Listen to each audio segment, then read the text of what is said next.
a video on making some French onion style soup. It's not going to be authentic, so I can't really call it French onion soup, but we can call it in the style of French onion soup.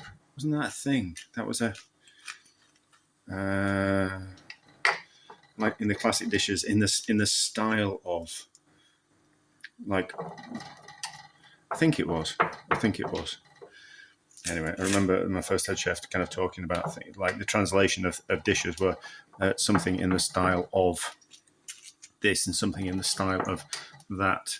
But anyway, so and it's also I've got some leftovers of different kind of things, so we might as well use them up. So vegetable stock, which I made simple vegetable stock. It is just based on carrots and onions. A little bit different than making a normal stock. There is a video, and it will be out at about roughly the same time as this one. So you'll be able to see how to make the stock if you're interested.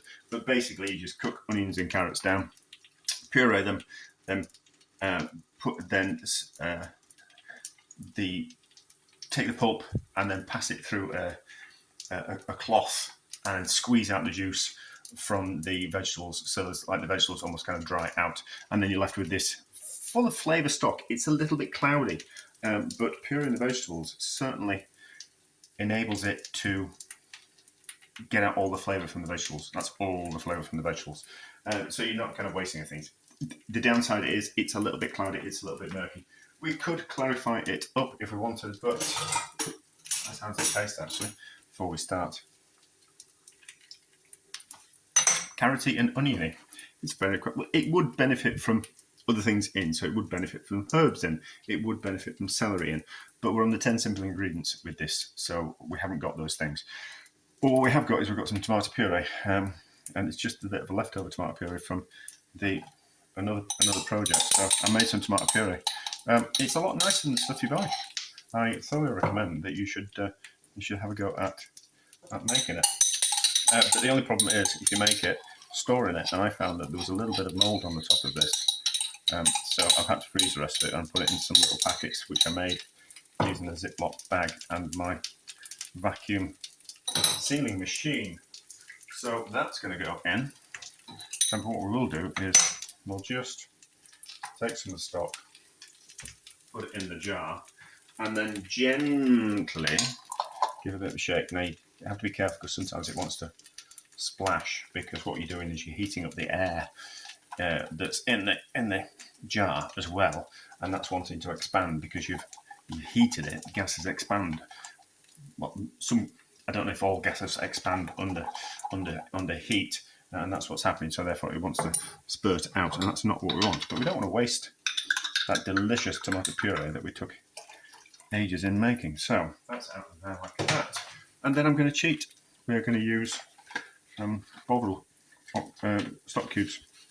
I am a fan of Bovril in general. I'm a fan of their stock cubes. I also like Oxo stock cubes. I'm not really a fan of other stock cubes, of beefy stock cubes. I don't think they're particularly very good. But Bovril and Oxo are kind of quite meaty. So that's where the beefy flavour is kind of going to come from. These are on their last legs and they're going a little bit sticky. So we'll have to use the rest of them up. They're probably, are they past the date? No, they're not. No. We've still got another couple of months of date on these. I don't know why they're going like that. The people from Bovril would probably say that I haven't stored them correctly, and that's how they get out of me.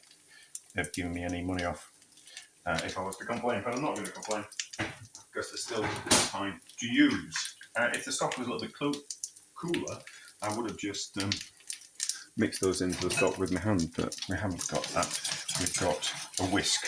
So as you can see, we get a lovely, much darker colour because of using those stock cubes. Now, we're certainly going to want some pepper in here. I don't think we'll need any salt, but certainly want plenty of pepper.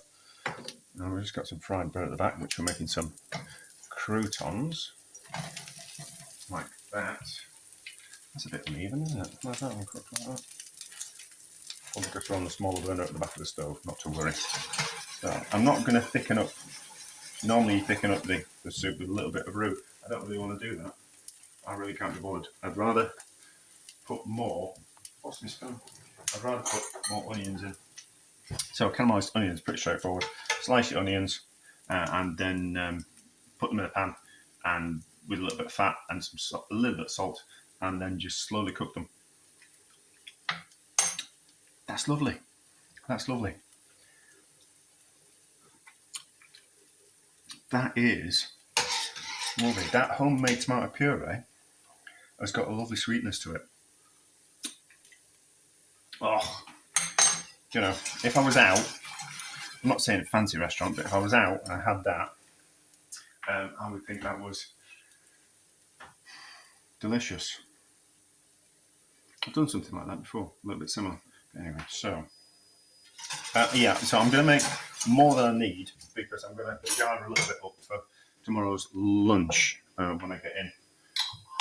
It's just nice to have. So yeah, so it's nice just to. I got these jars, and it's nice to put things in these jars, and then you can put them straight in the microwave. So if you're heating up some soup, pour it into these jars, and then it goes straight in the microwave, and then you can eat your soup out of the jar, which is a bit of a heathen thing to do. But or you can drink your soup out of a jar like that, you know. And I just kind of think it cuts down on the washing up because I don't like washing up.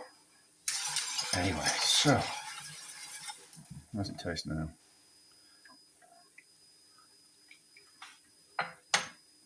A little bit more pepper,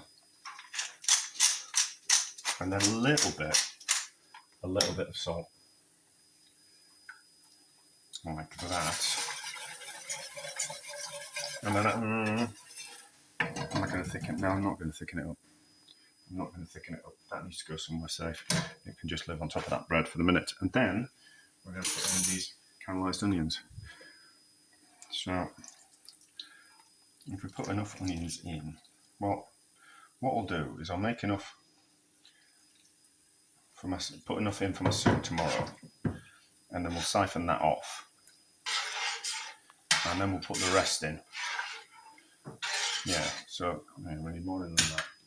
So we'll just eyeball it. It's going to be a thin soup. We could thicken it up with some gravy granules, but that would certainly, people won't be happy about that, would they?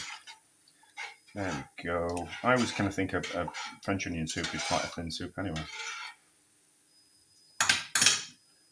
Right. See, yeah, I don't think that needs any thickening in that whatsoever. The thing to do is normally put in some flour and water, but I can't bother with that. Right, I have a suitable funnel. So this is a jam making funnel. But very suitable for this. So what we can do now is just bring this up to the boil. How's my croutons doing? They're all right. Do a bit more fat on them. Over here. I'm going to poach some. I'm going to fry some eggs as well. I just thought that'd be nice. I thought what we'd do is we'd have the soup over these 2 croutons and then a couple of fried eggs. So it's going to be a bit of a 2 for 1. That's really hot, isn't that? I have lost the ability to touch hot things. Right, turn it down a bit. Ooh, a bit of onion. Looks fine. So, that is lovely, is that? Right, this goes in the jar for tomorrow's lunch.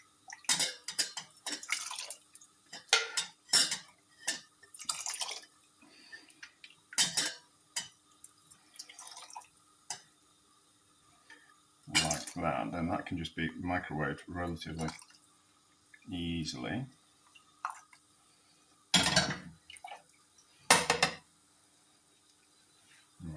Right, we'll let aside that. You can look there, and the rest of the onions can now go in here. So this will be really oniony.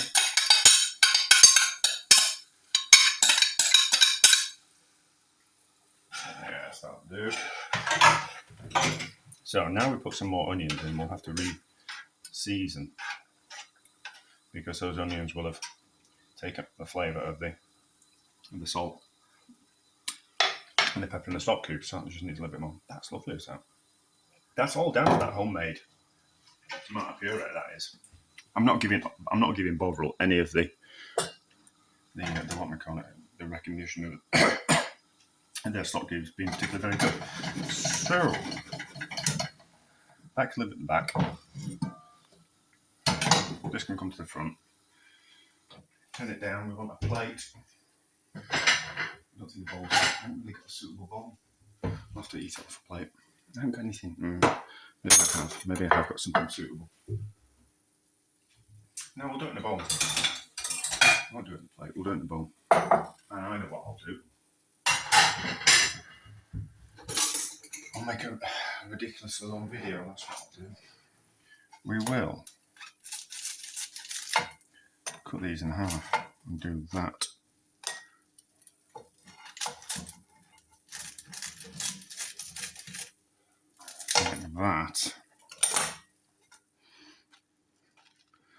That, and then more fat in here. We'll just quickly fry some eggs. I suppose poached, but we're frying. We've got the pan out. We might as well just do a couple of fried eggs. Oh, how's this to taste? Don't want it too hot. That is hot enough. Right. Do you want a lesson on cooking fried eggs? Maybe. Yeah, so eggs should be the way I was taught by a chef who was taught classically, was that eggs shouldn't have a crispy bottom. They should be soft. So it should be like a poached, almost like a poached egg, but fried instead. So now it's a little bit too high. So the idea is there's no crispiness on the egg, unless you actually want a crispy egg. But I just think that they're very difficult to cut through. Oh yeah, those shells will get dried out in the oven next time I'm cooking something. The shells will get dried out in the oven, and then we'll crush them up and we'll put them on the compost, just so they break down a little bit easier. So it's just a case of splashing some fat. These eggs are actually very fresh.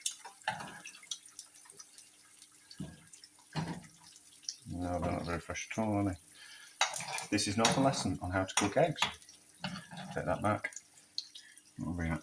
12 minutes. Gently, gently. It needs a bit more fat. Gently, gently, gently. Just so we set the egg white and yolk without any colour.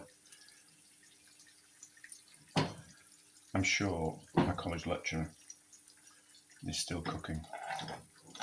He wasn't that much older than us, and I think he'll still be cooking at some form or other. And he would be horrified at my fried eggs. But it is. You just splash the fat over the top of them. Don't turn them over. Fresh as egg as possible. That's annoying.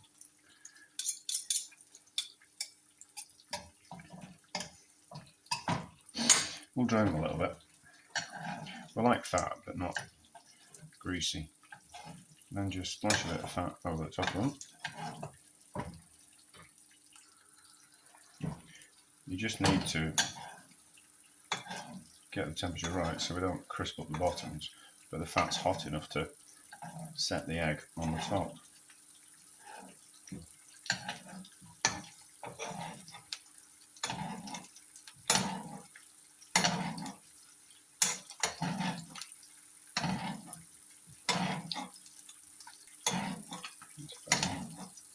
Yeah, so just angle the pan so you can scoop the fat and pour it over the top, like that. And then we're just about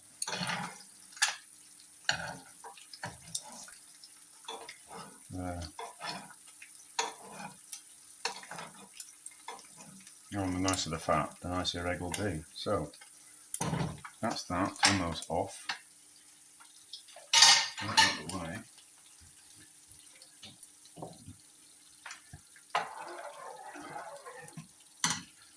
And there's going to be a difference between the picture I take and the dinner that I eat. But right, where are we? We need that, and we need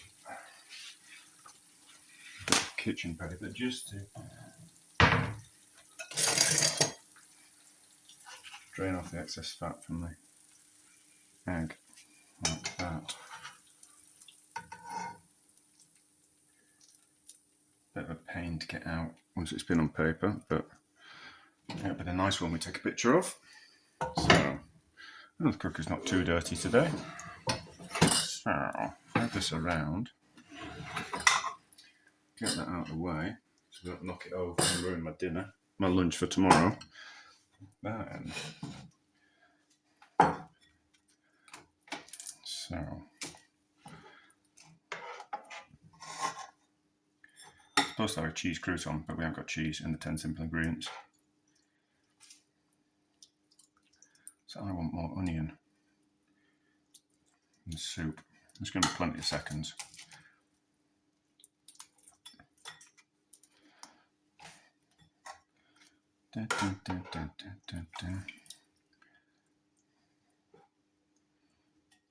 Actually, do it that way.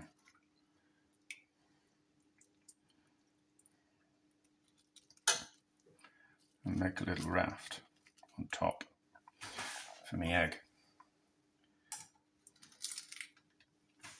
I think this is going to be lovely, and then a bit of pepper, and then we'll take a picture. It is not going to be the easiest thing to eat, but it doesn't matter. And as soon as you cut into the egg, it's going to be a bit of a nightmare. But how does the crouton taste with the onion soup? Try not to hit the camera with my mouth.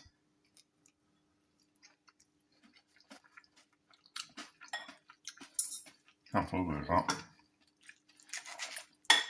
That's lovely as that.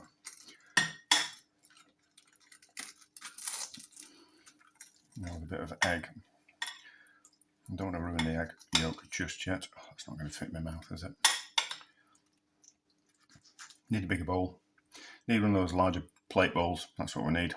But how is it with the egg?